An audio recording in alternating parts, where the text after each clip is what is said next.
Assalamualaikum warahmatullahi wabarakatuh. Alhamdulillahilladzi hamdan katsiran thayyiban mubarakan fih. Asyhadu an la ilaha illallah wa asyhadu anna Muhammadan abduhu wa rasuluh, amma ba'du. Teman-teman semuanya yang saya cintai karena Allah Subhanahu wa taala, kita akan mengisahkan perjalanan hidup Rasulullah sallallahu alaihi wasallam. Hari ini kita masih di bab yang pertama. Kita melanjutkan tentang bangsa-bangsa di luar Arab. Kemarin kita telah ceritakan tentang bangsa Romawi, bangsa Persia. Untuk hari ini kita akan menyampaikan tentang negeri India dan Cina. Negeri India. Pada masa itu, ajaran yang berkembang di India adalah Brahmana.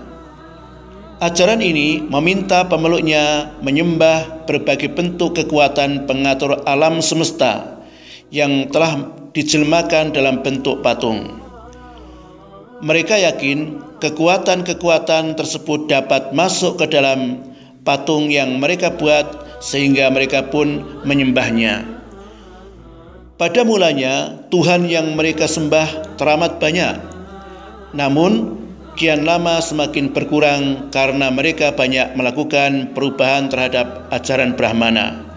Hingga akhirnya mereka hanya memiliki 3 patung, yaitu Tuhan Brahma, Tuhan Siwa, dan Wisnu.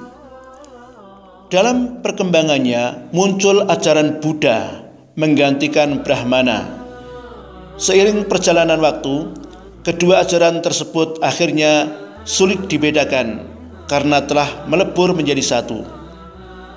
Mulai sejak itu, beragam kepercayaan atau agama penyembah berhala bermunculan di India. Tuhan sesembahan mereka terdiri atas beragam jenis, mulai dari tokoh sejarah atau pahlawan, gunung, barang perhiasan, sungai, alat perang, hingga binatang. India juga memiliki peraturan yang keras dan tak berperi kemanusiaan yang tidak pernah ditemukan dalam sejarah peradaban manusia. Peraturan itu disusun dalam bentuk undang-undang monosastra. Strata sosial manusia dibagi menjadi 4 tingkatan atau kasta.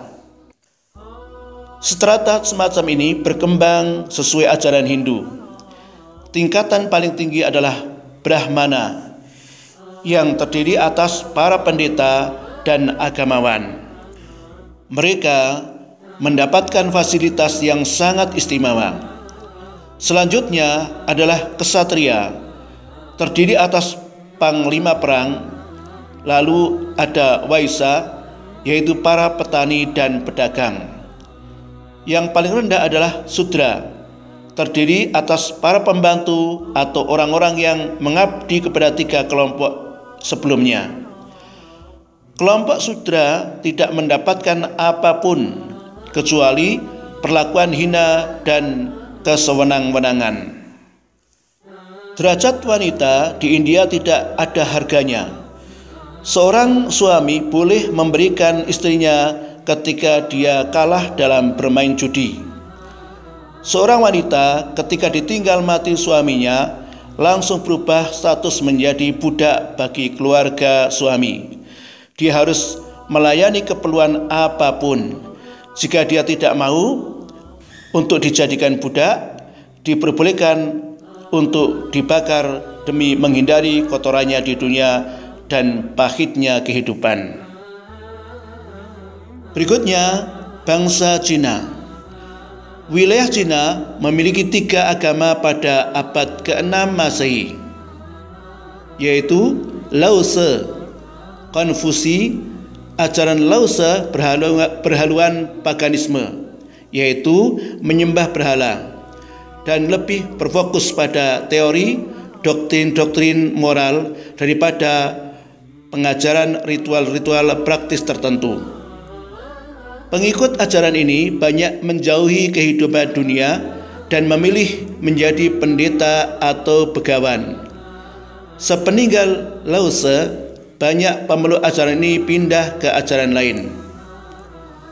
Sementara itu, Konfusius, kebalikan dari Lao Tse, ajaran ini lebih mengajarkan ritual-ritual praktis daripada doktrin-doktrin moral dan cenderung memperhatikan duniawi. Karena itu, untuk beberapa waktu, para pengikutnya banyak yang tidak percaya dengan penyembahan-penyembahan terhadap Tuhan-Tuhan berhala. Mereka lebih memilih menyembah apa yang mereka kehendaki, antara lain pohon dan sungai. Di kemudian hari, pengutusan terhadap Konfusius tak terhindarkan. Hal itu terlihat dengan pembangunan candi-candi untuk menaruh patung Konfusius. Pada saat-saat tertentu, para pengikut Konfusius mendatangi candi-candi tersebut untuk menyembah patungnya dan mempersembahkan sesaji berupa hewan. Di Cina juga berkembang animisme, yaitu kepercayaan dan pemujaan terhadap arwah-arwah para leluhur. Para pengikut ajaran ini yakin bahwa arwah-arwah tersebut masih hidup bersama mereka meski tubuh arwah-arwah itu telah mati. Bagaimana dengan agama Buddha? Buddha mengandung beberapa aturan sederhana dan jelas. Ajaran ini kemudian disusupi oleh khurafat dan dipadukan lagi dengan ajaran menyembah patung-patung atau paganisme. Buddha juga sama sekali tak menyinggung tentang ketuhanan. Karena itu, para ahli sejarah agama Buddha ragu dan bingung atas keberadaan agama ini. Sebuah agama yang didasarkan pada norma-norma etika, tetapi tak satu pun menyinggung soal ketuhanan. Dalam kehidupan sosial, masyarakat Cina memberikan penghormatan secara berlebihan kepada kaum pria. Sebaliknya, kaum wanita dinistakan seperti yang dilakukan masyarakat Arab pada masa jahiliyah. Hal ini terlihat dari budaya atau tradisi saat menyambut kelahiran bayi. Jika yang lahir adalah anak laki-laki, di atas pintu rumah pemilik bayi tersebut digantung busur dan anak panah.